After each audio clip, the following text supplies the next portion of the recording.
नमस्कार दोस्तों, जब अच्छा समय आने वाला होता है तब भगवान हमें पहले ही कुछ संकेत देते हैं।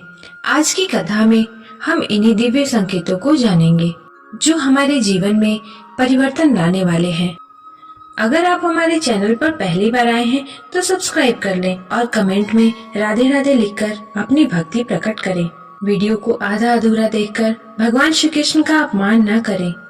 भगवान श्री कृष्ण का स्वागत पूरी श्रद्धा और समर्पण से करें। तो दोस्तों, आइए वीडियो को शुरू करते हैं। आज हम एक बहुत ही दिलचस्प और प्रेरणादायक विषय पर बात करेंगे।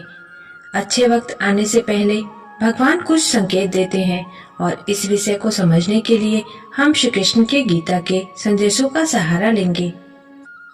अगर हम गीता को ध्यान से पढ़ें तो पाएंगे कि भगवान श्री कृष्ण ने हर एक व्यक्ति के जीवन में आने वाली समस्याओं और चुनौतियों के बारे में बहुत ही गहरे संकेत दिए हैं और यह संकेत हमें यह समझने में मदद करते हैं कि अच्छे वक्त से पहले हमें क्या सीखने और समझने की आवश्यकता है।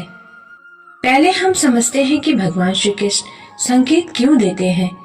गीता में श्री कृष्ण ने अर्जुन से कहा था, तुम्हारे भीतर जो संघर्ष है वह एक अवसर है तुम्हारे आत्मबल को पहचानने का। यह बहुत महत्वपूर्ण संदेश है।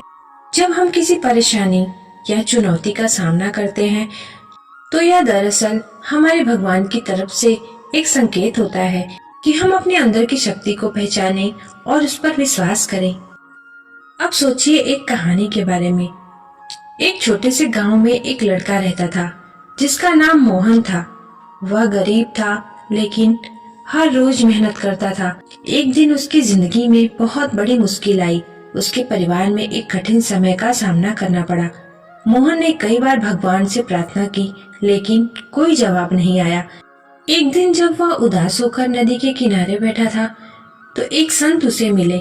संत ने कहा, तेरे पास जो कष्ट है वही तेरे लिए सबसे बड़ा उपहार है। यह सुनकर मोहन ने हिम्मत नहीं हारी और कठिनाइयों से जूझते हुए अपना भविष्य खुद बनाया। श्री कृष्ण ने गीता में बहुत स्पष्ट रूप से कहा था, तुम्हारा कार्य करना तुम्हारा धर्म है, फल की चिंता मत करो। इस संदेश का मतलब यह है कि हमें अपने कार्य पर ध्यान केंद्रित करना चाहिए और जो अच्छा है वही हमें मिलेगा। यहाँ एक और संदेश है, जैसे तुम अपने कर्म करते हो वैसे ही तुम्हारा भविष्य बनता है।